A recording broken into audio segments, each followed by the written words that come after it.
Hello and welcome to my new show, What Can We Do With These Lyrics? I'm Fab Ricky.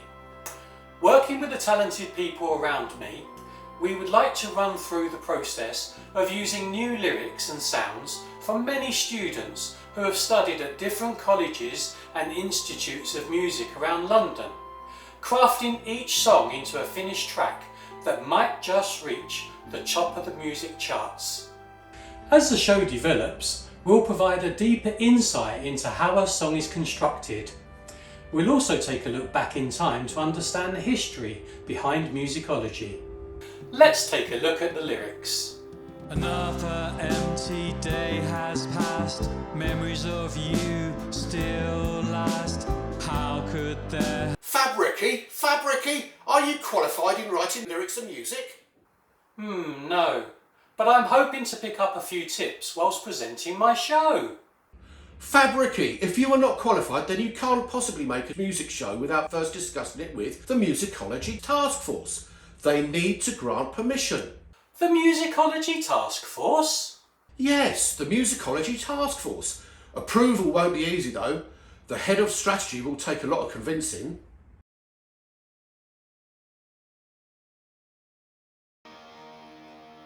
Please take a seat. I'm the head of strategy for the Musicology Task Force.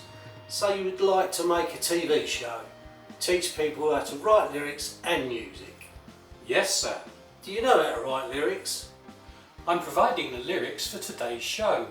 Do you know how to read and write music, play an instrument? No, sir. Explain to me how you're going to gather the correct information to make your TV programme. Renowned figures in the field of musicology have made significant contributions, bringing unique perspectives and methodologies that have shaped music. Putting lyrics to music is a creative process that can vary greatly from one songwriter or band to another.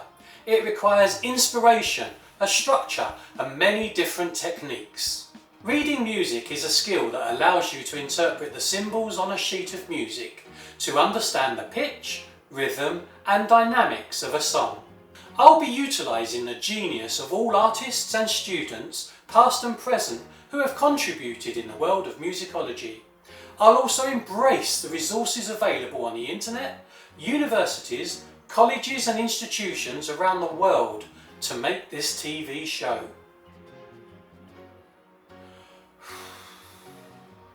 We haven't finished with you yet, Fab Ricky. You have one more note to play, one more lyric to write.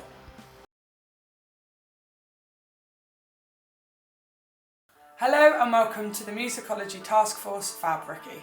I'm Miss Musicology. I would like to give you an insight into our core values, purpose and vision. Our purpose and vision is to communicate to the public why we exist, the difference we want to make to our members and the legacy we want to build. The Musicology Task Force is connected to most music institutes and colleges based in vibrant cities across the UK, Europe and the world. Our creative input not only nurtures talent, it also enables future generations to find their place and build a career within the music industry. We have a successful structure that equips colleges and universities with the knowledge and skills that their student needs to meet the demands of the music business. Provide the highest standard of industry-led education, built on a foundation of collaboration, inclusivity and an entrepreneurial spirit, as well as preparing and having a sustainable career within the creative industries. Thank you, Miss Musicology. Fab Ricky, will your programme teach me how to sing? Yes. Will your programme teach me how to write lyrics? Yes. Will your programme teach me how to put words and music together? Miss Musicology, my programme, along with my guests, will teach many people interesting facts from around the world of music, including vocal training, putting words to music, and much more. Please pay special attention to Miss Faye. Sam is an up-and-coming talent in the UK. You may continue with your programme as long as Sam is in the show. Thank you, Miss Musicology. Hey, Fab Ricky. What can we do? What can we do? What can we do? What can we do? With these lyrics? Welcome back. Now that we've spoken to the task force, let's remind ourselves what musicology is all about. Musicology is the scholarly study of music, encompassing a broad range of disciplines and approaches. It's traditionally divided up into three main categories. Historical musicology focuses on the history of music, exploring the development of musical styles, the lives of composers, and the cultural context of music. It involves the study of musical scores, performances, and the reception of music throughout history. Systematic musicology includes music theory, aesthetics, pedagogy, and the science of music, such as acoustics and the technology of musical instruments. It also covers psychological and physiological aspects of music, which can intersect with fields like sociology, philosophy, and computing.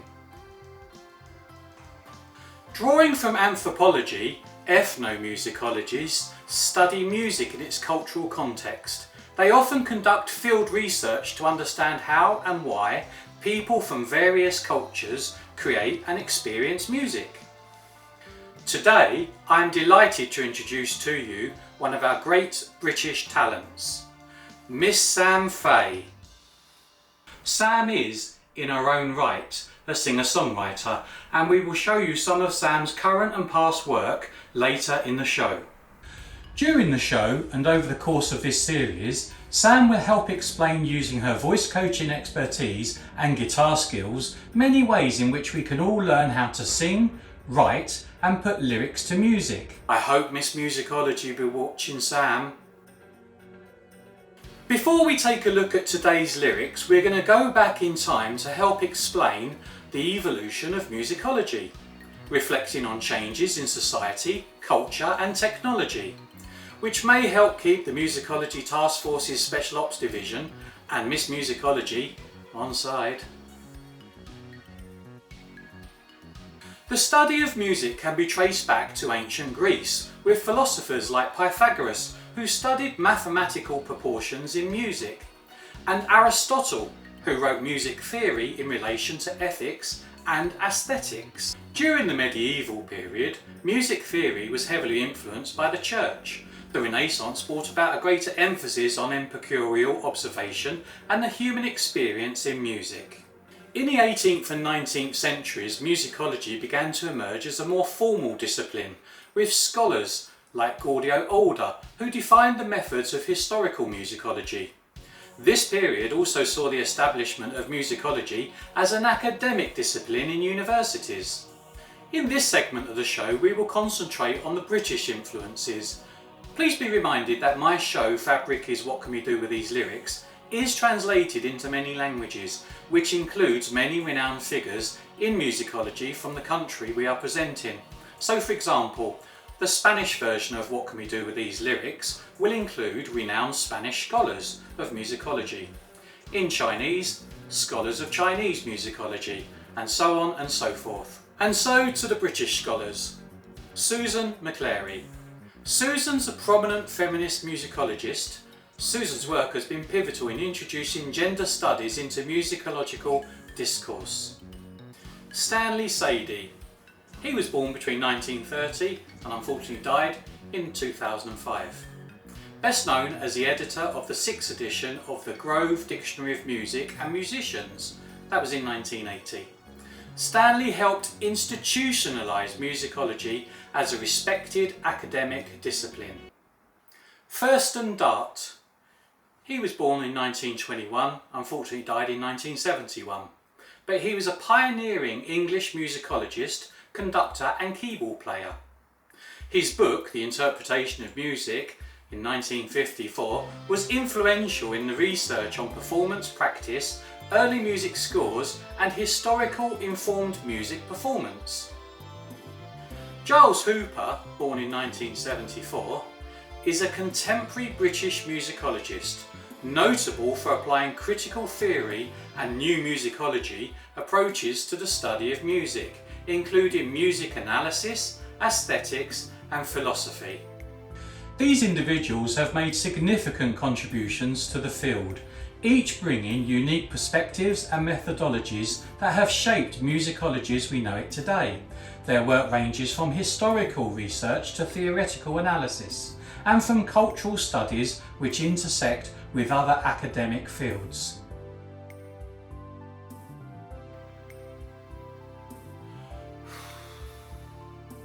Let's take a look at today's lyrics. Another empty day has passed, memories of you still lost. How could there have been any moments in between?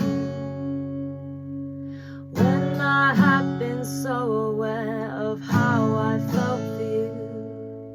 Now you're gone, I'm in despair. I don't wanna hurt you, oh no.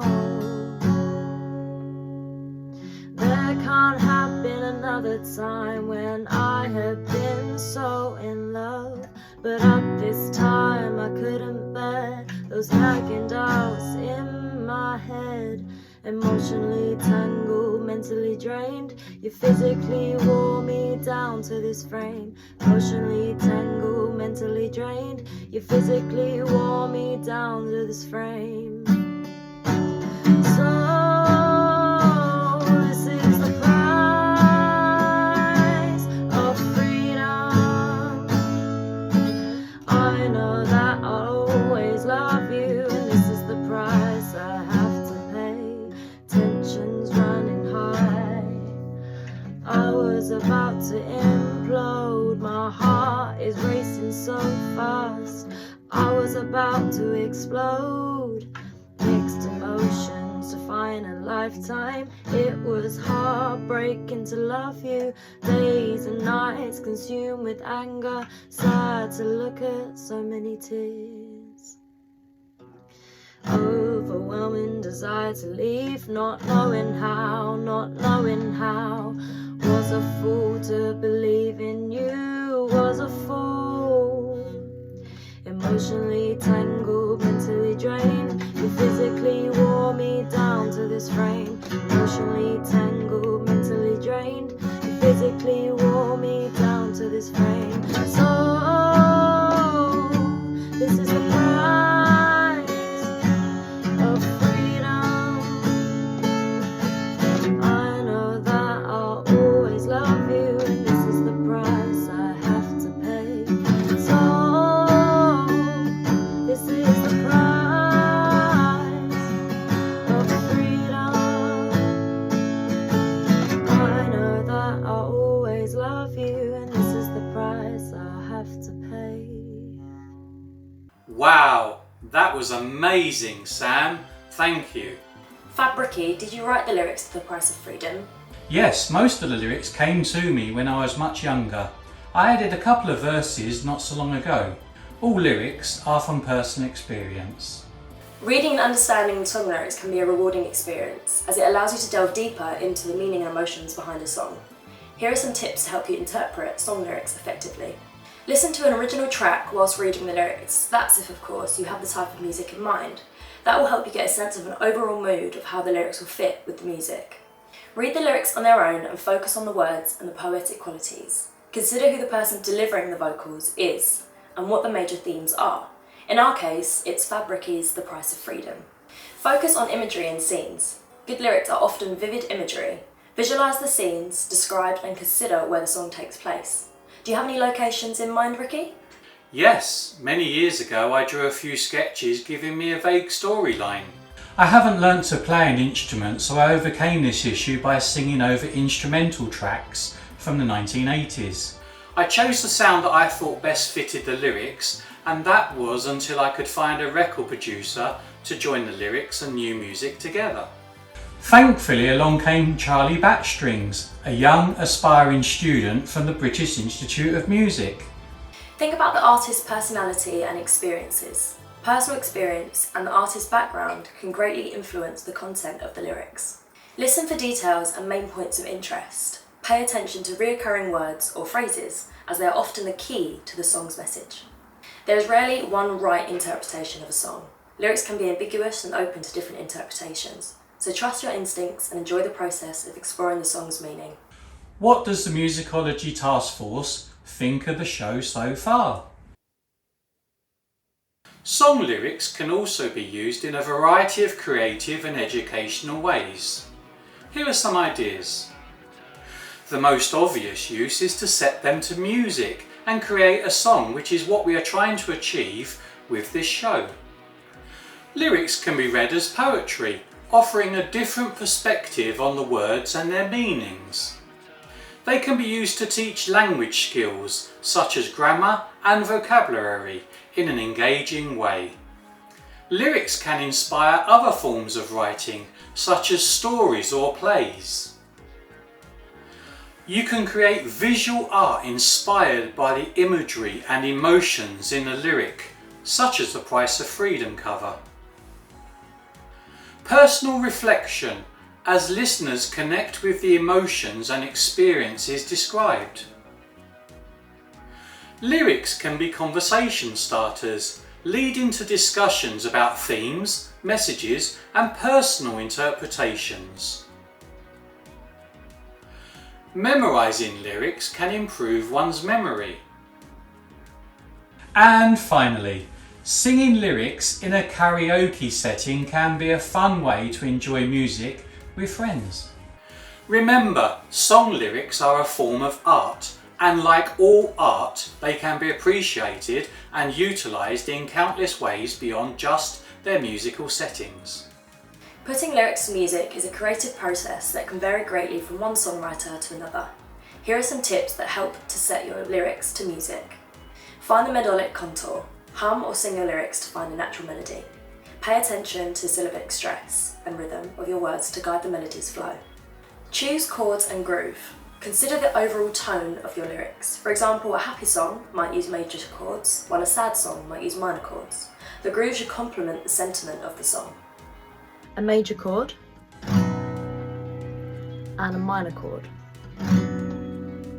They're both A, it's just that this one is major and happy, and this A is minor and sad.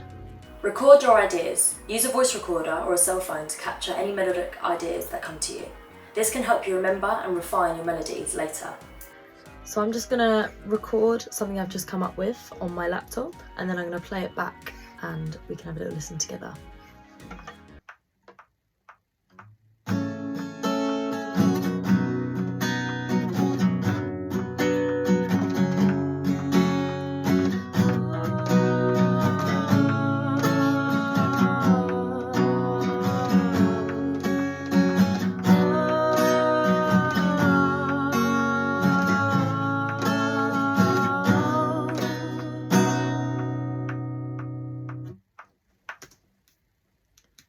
And then I'll listen to what I've just played. And then I can go over it again with more vocals and more ideas, allowing for more creativity. Learn an instrument. Playing an instrument like a guitar, piano, can help you experiment with different chords and harmonies to accompany your lyrics.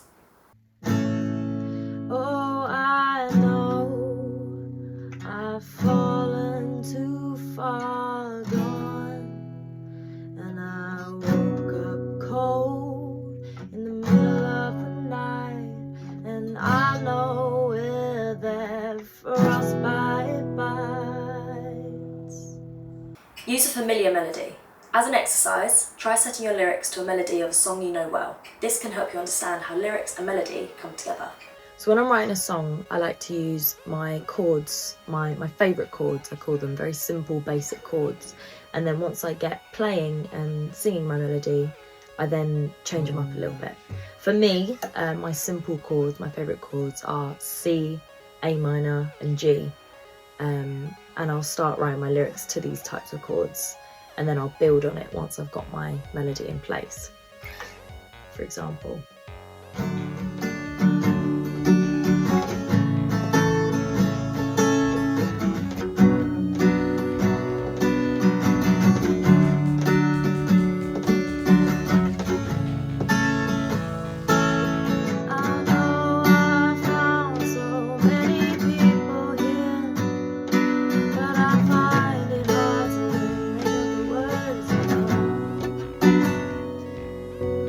lyrics might not always make sense at first and the chords don't always sound great, but it's a way to build on it, and once you've got a base, that's when you can start building and start progressing with both the chords and the lyrics together. Collaborate. Work with musicians or other songwriters can help bring a new perspective and ideas to your music. They can help bring the melody and chords and arrangement. Refine your lyrics. If your lyrics are too wordy or the stress patterns are inconsistent, it may be difficult to set them to music. Try to simplify and ensure that the rhythm of the lyrics match the melody. I'm going to give an example of a wordy melody, and then I'm going to refine the lyrics and we'll see what the difference sounds like. I've been so many places, been so many places, into the desert. I am falling apart and I don't know where to go, I don't know where to go, and it's too dark in the desert, oh it's too dark. I think we can definitely refine those lyrics. So let's go with I've been so many places at night, in the desert at night, I don't know where to go. I've been so many places in my life. To the desert I find it's dark at night. and you can keep going until you find the right melody that you want, or the kind of the right amount of shortness in phrases. The shorter the phrases, the quicker the song will be, so it's kind of how you want the song to sound. Experiment. Don't be afraid to try different melodies and chord progressions. Sometimes the best musical settings come from experimentation and play. These are just ideas and guidelines. The most important thing is to find the best thing that works for you and your song. So what makes up a chord? A chord is 2 or more notes played simultaneously. So if I was to play you a chord on the guitar, it would be 2 or more strings on the guitar. With a guitar, it can move up on the fret. Obviously on the piano, it's the same. It can move down the piano. And I'll just give you an example of some chords. So we've got a C. Now I do have long nails at the moment, so it's a little bit difficult to hear. But that's a chord. We've got 3 notes in that chord. And then we've got chords that are just 2 notes, so that's an E. And so on. For an example, with Price of Freedom, when I was playing it earlier, I played it with a C. This is the price, Into a G, of freedom, into an A minor. I don't know the price to pay.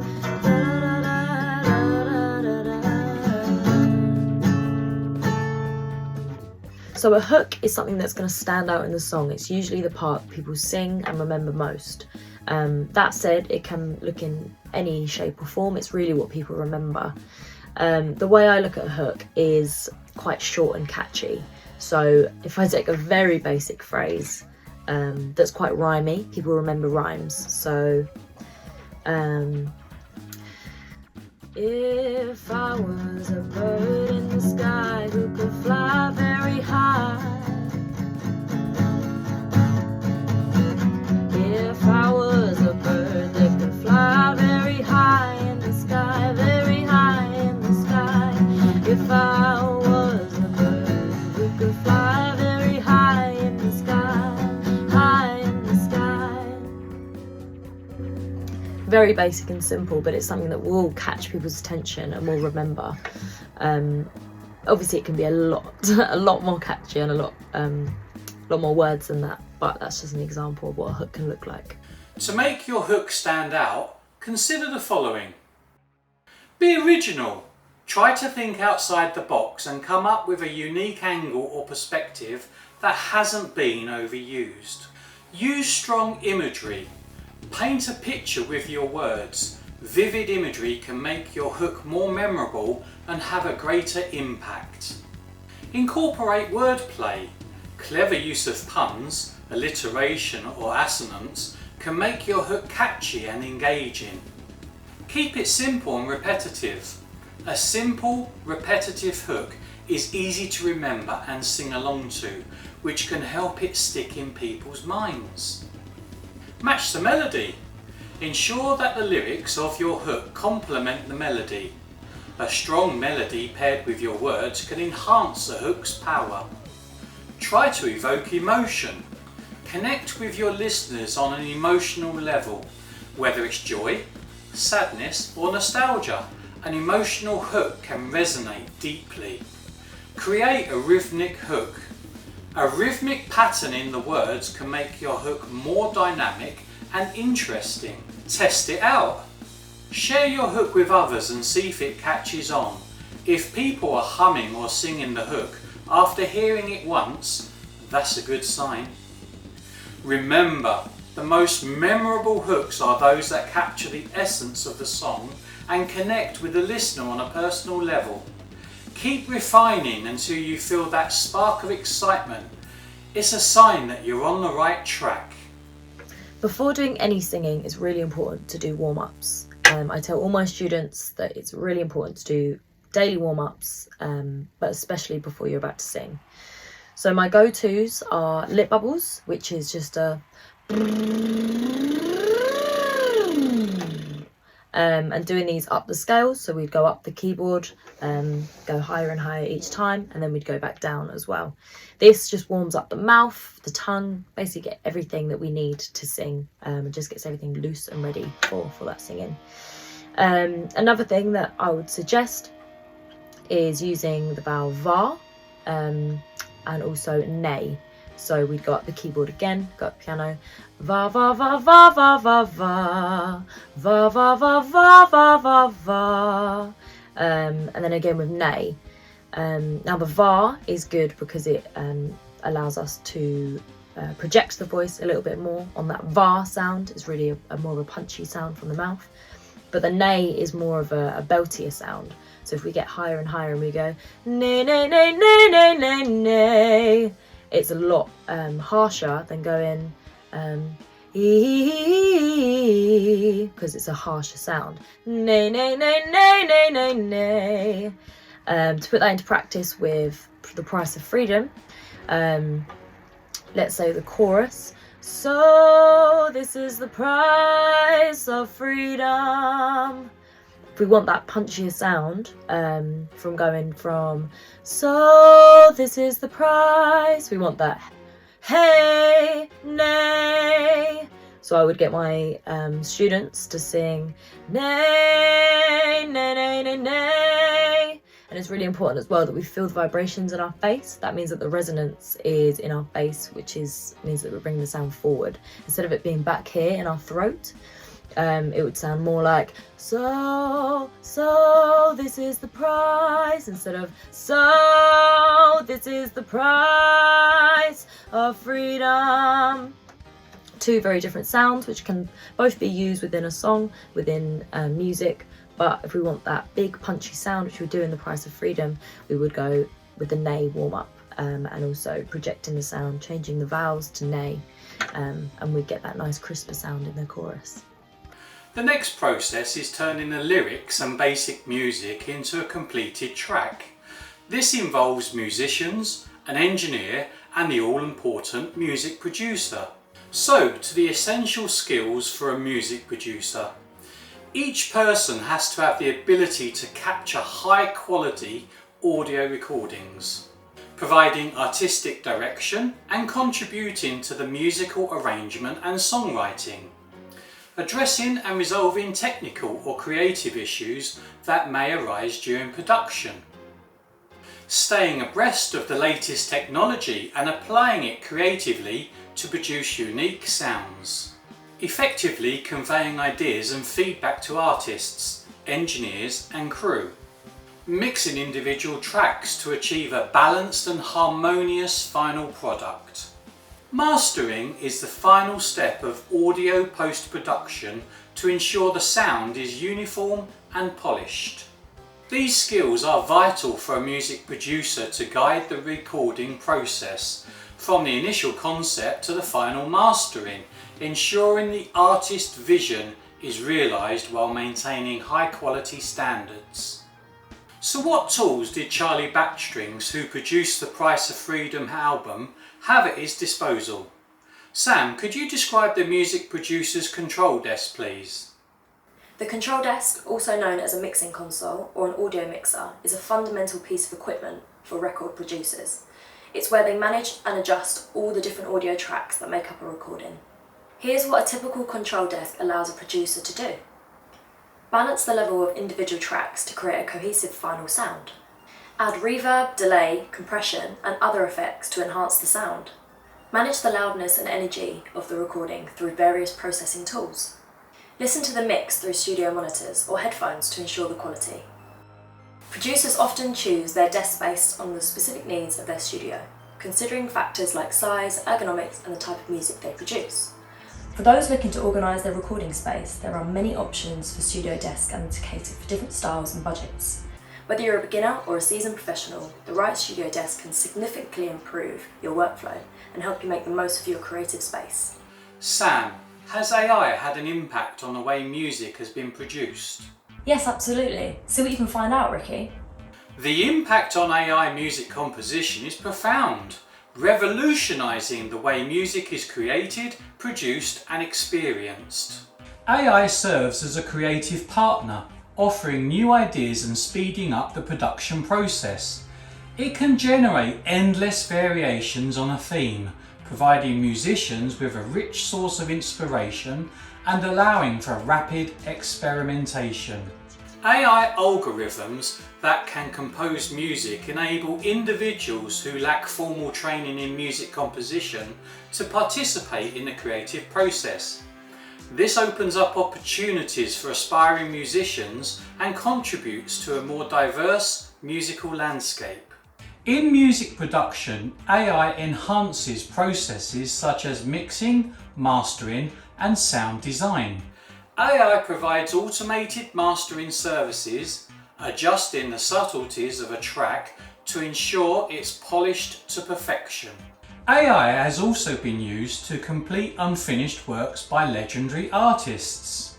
A study reports that over half of professional musicians use AI tools in their creative process, showcasing the widespread adoption of AI in the music industry.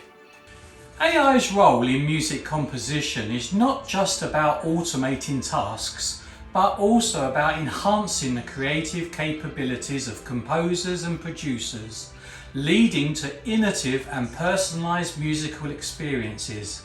However, heavily debated, it's important to consider the ethical implications and the balance between human creativity and the technological assistance in all art forms.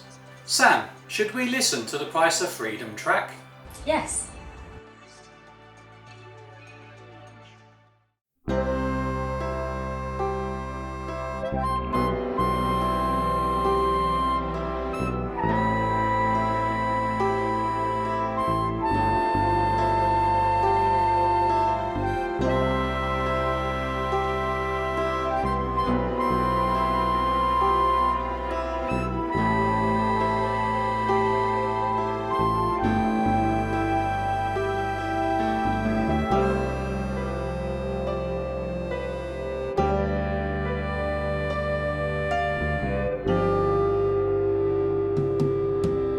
Another empty day has passed, memories of you still last. How could there have been any moments in between when I had been aware of how I felt for you? Now you're gone, I'm in despair, I don't want to hurt you. Oh no, there can't have been another time when I had been so in love, but at this time I couldn't bear those nagging doubts in my head. Emotionally tangled yet mentally drained, you physically wore me down into this frame. Emotionally tangled yet mentally drained, you physically wore me down into this frame. So this is the price of freedom.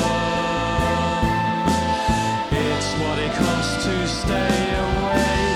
I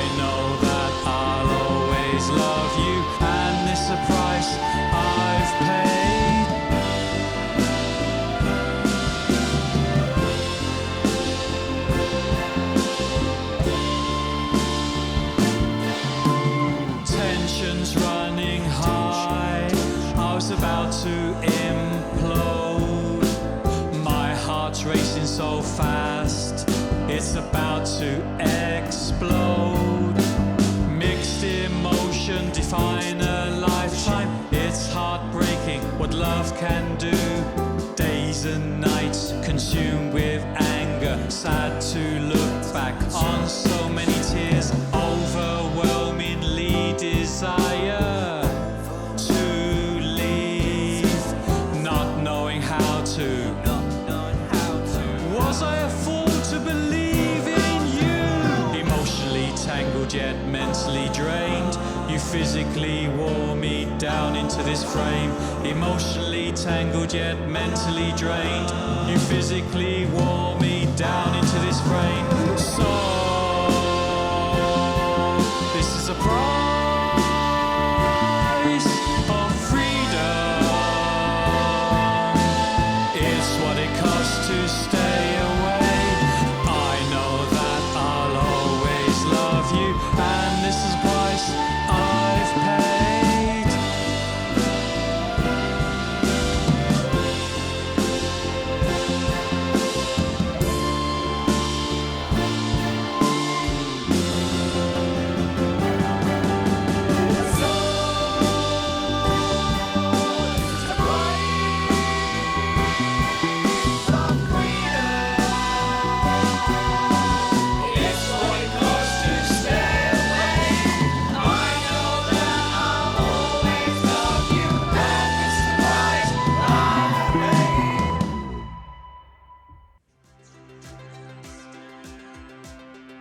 Fab Ricky, #1. This is what we can do with those lyrics, ladies and gentlemen. Let's hope it reaches #1 in the charts.